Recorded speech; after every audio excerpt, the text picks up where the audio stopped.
Hello, good morning, नमस्कार, welcome back to my channel Pallavi Ingalkar. आज good morning काय आता वाजलेली आहे 11 आहे ना, 12 वाजायचे आहे अजून.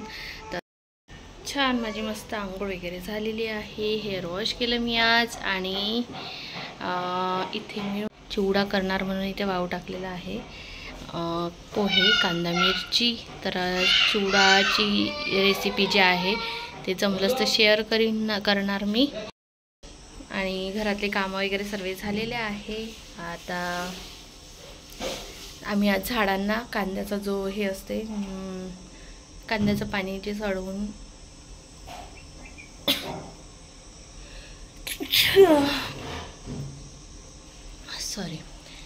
कांद्याचं जे पाणी आहे ते सडवून स्प्रे केलेलं आहे झाडांवर. कारण मिलीबग्स पडलेले होते जास्वंदाच्या झाडावर खूप जास्त. तर बघू त्यांनी जाते की काय. तर जाते. मागच्या वर्षी मी तसंच केलं होतं तर गेले होते, पण यावेळी जरा जास्तच पडलेले आहे. तर माहीत पडेल, नाही तर मग मी झाडांची कटिंग करून टाकेल पूर्ण. आणि आज पूर्ण घरभर जे आहे त्याचा वास पसरला होता. आता थोडाफार कमी झालेला आहे. आणि आईंनी मी आंघोळ करेपर्यंत आईंनी पोळ्या टाकून ठेवल्या. आता मी भाजी भात वगैरे बाकीचा जो उरलेला स्वयंपाक आहे ते करून घेते. आणि मग आई करणार पूजा. आई असल्या की मी पूजेला हातच नाही लावत, आईच करतात पूजा. आणि पसारा करून ठेवला माझ्या मुलींनी. अन्वीची जरा तब्येत थोडीशी सर्दी झालेली आहे, तर तिला थोडं बरं नाही आहे. तर चला मग आता भेटते तुम्हाला स्वयंपाक केल्यानंतर. तर आज स्वयंपाकात केलं होतं मी वाड्याची भाजी. आणि काल रात्री आईचा उपवास होता त्याच्यामुळे ताक वगैरे केलं होतं, तर ते सुद्धा होतं, ते पण घेतलं. आणि इथे डाळ होती तर ते डाळीची चटणी केली होती, कारण वाड्याची भाजी मला काही आवडत नाही. आणि त्यानंतर मी इथे निघाली आहे हॉस्पिटलमध्ये जायला, कारण आईंना इंजेक्शन दिले होते 5 दिवसाचे. तर ते हाताला मुंग्या येत होत्या त्यांना, तर त्याच्यामुळे इंजेक्शन दिले होते. तर ते इंजेक्शन घ्यायचे होते म्हणून मग आम्ही तिघीजणी हॉस्पिटलमध्ये निघालो जायसाठी. तर त्यांनी जेवण करून बोलवलं होतं, त्याच्यामुळे इथे आम्हाला बराच उशीर झाला होता. आणि इतकं ऊन होतं, खूप ऊन होतं. आम्ही तेच बोलत होतो की तर आई तेच बोलत होत्या की एवढी ऊन असते आणि यांना गाडी चालवावी लागते. आणि जे ॲम्ब्युलन्स पाठीमागे जे आहे तिथे AC असतो आणि समोर ड्रायव्हरची जी जागा असते तिथे ना AC वगैरे काहीच नाही राहत. आणि फक्त एक छोटासा फॅन असतो, त्याच्यामुळे किती खूप जास्त गरम होते. आणि उन्हात आधीच उन्हात गाडी उभी राहते आणि पुन्हा मग नंतर गाडीत बसलं की गरम झाकात असतेच असते, पण ते दिवसभर जे तपलेली गाडी असते त्याच्यात जर जाऊन बसलं, अरे बापरे, इतकं डेंजर वाटतं. सुटलेलं आहे एकाएकी वातावरण चेंज. त्यानंतर इथे घेतला मी चिवडा बनवायसाठी. तर सर्वात आधी मी शेंगदाणे तळून घेतले आहे आणि फुटाणे मी काही टाकले नाही, कारण यांना आवडत नाही. आणि शेंगदाणेसुद्धा थोडेसेच टाकतील म्हणे, कारण शेंगदाणे पण आवडत नाही, पण मला आवडते म्हणून मी थोडेसे शेंगदाणे टाकले. आणि ते 1 किलो पोहे आहे, तर त्यातले मी आधी यूज केलेले आहे काही म्हणजे इडलीच्या सारणात वगैरे टाकायसाठी, तर त्याच्यात थोडेसे कमी आहे. तर आणि त्यानंतर ते मक्याचे पोहे असते ते तळून घेतले. त्याच्यानंतर गोडनिंबाचा पाला, मिरची हे तळून पोह्यांवर टाकलेला आहे. आणि ते कांदा फ्राय करत आहे. तर कांदा छान मस्त असा क्रिस्पी होऊ देते आणि त्याच्यानंतर मग त्यात टाकते. आणि अशा प्रकारे मी चिवडा करत असते. तर एकदम काही आधी पोहे वगैरे मी काही भाजून घेत नाही. जसं उन्हात म्हणजे उन्हात आपण पोहे वाळू घालतो ना, उन्हातून आणल्या इथे चिवडा करायला घेत असते मी. तर थोडेसे डार्क फ्राय झाले होते इथे हे नंतरचे कांदे, तर बघू शकता तुम्ही. आणि आईसुद्धा आज गेल्या होत्या. माझी मोठ्याई वगैरे आली होती, काटोलची मोठ्याई आहे ना ती आली होती. तर आणि आई पण इथे आजच गेल्या होत्या. आणि याच्यात मी टाकलेलं आहे धने, सोप आणि जिरं. याचं मी बारीक करून घेतलं, एकदम बारीक पण नाही, थोडंसं असं म्हणजे दरदरं असल्यासारखं. ते बारीक करून घेतलं आणि त्यानंतर मी ते जेव्हा तिखट मीठ वगैरे टाकली ना तेव्हा त्याच्यामध्ये टाकणार ते. तर इथे कांदा झाल्यानंतर सांबार आणि लसणाच्या पाकळ्या तर ह्यासुद्धा फ्राय करून घेतल्या. मला आवडते सांबार, प्रत्येक याच्यात सांबार, कोथिंबीर. सांबार म्हणजेच कोथिंबीर, आमच्याकडे सांबार म्हणतात त्याला. तर इथे छान मस्त फ्राय करून घेतलं आणि ते सुद्धा त्यात टाकलेलं आहे. आणि हे बघू शकता तुम्ही पूर्ण मस्त सर्व असं फ्राय करून घ्यायचं आणि सर्व जेवढंही काही आहे फ्राय केलेलं सर्व त्यात टाकून द्यायचं. म्हणजे त्याचं जे तेल आहे ते चिवड्यामध्ये चाललं जातं. तर हे डायरेक्टली पोह्यांवरच टाकून द्यायचं. त्याच्यानंतर मग मी ते बारीक काढलेला बुरका आहे ते टाकला आणि त्याच्यानंतर तिखट, मीठ, हळद आणि मीठ, पुन्हा धनेपूड हे सर्व टाकून ते पूर्ण असं थोडा वेळ तेलामध्ये होऊ दिलं आणि नंतर मग चिवड्याच्या पोह्यांमध्ये टाकून दिलं. आणि पटकन टाकावं लागतं ते, म्हणजे तिखट पण जळलं नाही पाहिजे. माझं जरा थोडंसं झालं होतं, जास्त नाही, एकदम पण जास्त नाही, पण थोडंसं झालंच होतं तिखट डार्क. त्याच्यामुळे मग थोडासा चिवडा सुरुवातीला वाटत होता, नंतर मग मी त्यात थोडीशी साखर आणि जिराची पूड बारीक करून वरून टाकून दिली. त्याच्यामुळे थोडासा तो स्मेल नव्हता येत. आणि टोपल्यावर उभी राहून करत आहे का तू? बघा मी माझ्या दादासोबत फोनवर बोलेपर्यंत या पुरीनं भांडे घासून ठेवले. अशी ठेवत नसते, उबडी ठेवत असते टोपल्यात. साबण पूर्ण संपवली का? साबण पूर्ण संपवली आ शानू दीदी? अगं बोल ग काही, एवढी बिझी आहे तू? आ हो का ग?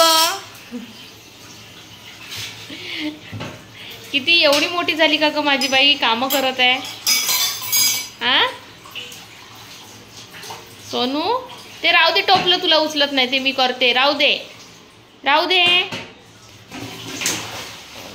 ते घासावं लागते, छान घासावं लागते ते. अगं राहू दे, एवढं कामाचं कसं काय टेन्शन आलं तुला? आज पुरत नाही, एवढं कामाचं टेन्शन कसं काय आलं ग? एवढं काम ताप आहे जा अंगभर. चल हो जा, आराम कर, जा बेटा जा. आतापासून कामं नाही करू मग पिल्लू, जा सोड. रहने दो बेटा, रहने दो. बापरे, oh my God, oh my God. कसं भांडे. राहू दे मग सोनू, जा बेटा. आज शानूची तब्येत बरोबर नव्हती, तिला पोट दुखत होतं, त्याच्यामुळे ताप पण आलेला होता. तर आम्ही दवाखान्यात गेलो होतो, तर फक्त औषध आणायचं होतं. त्याच्यामुळे मग आम्ही संध्याकाळी औषध आणायला गेलो. आणि किचन रॅक तुम्हाला दाखवते पूर्ण. आता हे सध्या यांनी आता हे आणलं होतं ब्रेडचा पुडा, तर मी ते वरच ठेवून दिला गाईगुईत पाहुण्यांच्या, त्याच्यामुळे ते ठेवायचं नाही राहिलं. आणि हा जो बॉक्स आहे याच्यात भांडे आहे, मस्त छान छोटे छोटे भांडे आहे, ते पण दाखवते तुम्हाला थोड्या वेळातच. आणि हे बघू शकता तुम्ही, छान मस्त सर्व काही खाली जे आहे ते सर्व माझं स्वयंपाकाचं आहे. गंजा वगैरे हे ते सर्व स्वयंपाकाचं आहे इथे. आणि इथे ताट वाट्या सर्व काही जे आहे ते. आणि इकडे डब्बे मस्त छान मस्त बघू शकता तुम्ही. आणि वर बारीक भांडे, आणि वर आहे सर्वात वर गंज, कढई सर्व काही ठेवून आहे. छान क्लीन झालं आहे. आता मला बरेच दिवस बघायचं काम नाही, एक तर झाकून राहतं, त्यामुळे काही लवकर खराब होत नाही. आणि इथे पेंटसुद्धा मारून झालेला आहे. आणि हे जे आहे या बॉक्समधलं, हे ना समर्थच्या बारशाच्या वेळेस यांच्या हॉस्पिटल बाबांच्या ओळखीच्या मॅडम आहे बहुतेक, त्या कोणच्या मॅडम आहे ते माहीत नाही, त्यांना माहीत नाही, म्हणजे माहिती आहे मला, पल्लवीच नाव आहे बहुतेक त्या मॅडमचं. तर त्यांनी आम्हाला सर्वांना वेगवेगळं गिफ्ट दिलं होतं. आईंना मला वाटते पूजेचं पूर्ण आलं होतं, आणि मला हे किचनचं, आणि दादाला जेवणाचं ताट छोट्या बाळासाठी, असं म्हणजे छान मस्त त्यांनी सर्वांना वेगवेगळं गिफ्ट दिलं होतं आणि हे मला सेट दिलेलं आहे छान मस्त. इतके जाड आहे, खूप जाड आहे, खूप छान मस्त असं सर्व करायसाठी वगैरे छान आहे. तर हे बाहेर वर ठेवते मी. तर हे राहिलं तसंच, आता हे बाहेरच आहे, हे ठेवून देणार मी. उघडत पण नाही.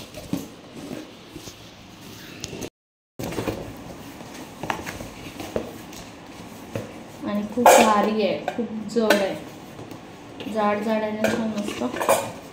मला वाटते गॅसवर सुद्धा यूज करू शकतो आपण.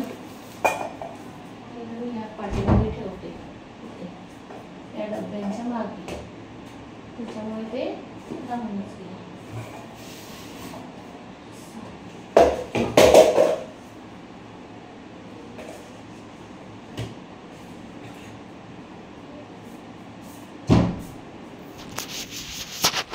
आणि मला ना मटरी करायची होती आज, मटरी मेथीची. तर म्हणजे खारे शंकरपाळे टाईप समजा, त्यात मेथी वगैरे छान लागतं, ते मटरी म्हणतात त्याला. ते करायचं होतं, मला आवडते खूप, पण काही वेळ भेटला नाही.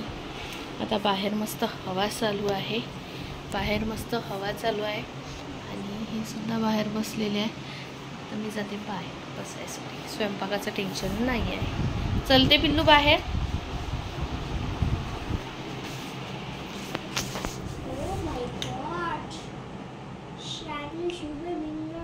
Oh my God, Shanvi Shubham Ingalkar.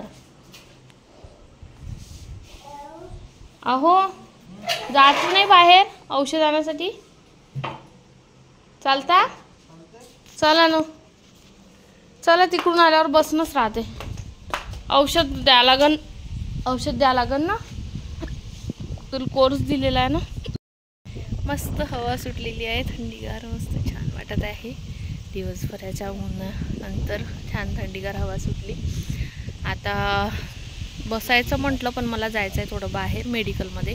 शान्वीचं actually पोटाचा प्रॉब्लेम काहीतरी आहे, तर माहीत पडेल. औषधांनी आराम पडला तर ठीक, नाही तर मग सोनोग्राफी सांगितलेली आहे, तर ते करून घेऊ. आता सध्याचं औषध आणायचं आहे तिला, तिचंवालं. चालता ना, तिकडून आल्यानंतर बसनंच राहते मस्त हवेत. इथे एक हा फायदा आहे उन्हाळ्याचा, की आपण मस्त निवांत बाहेर असं बसू शकतो, मस्त हवा खेळते, छान वाटते.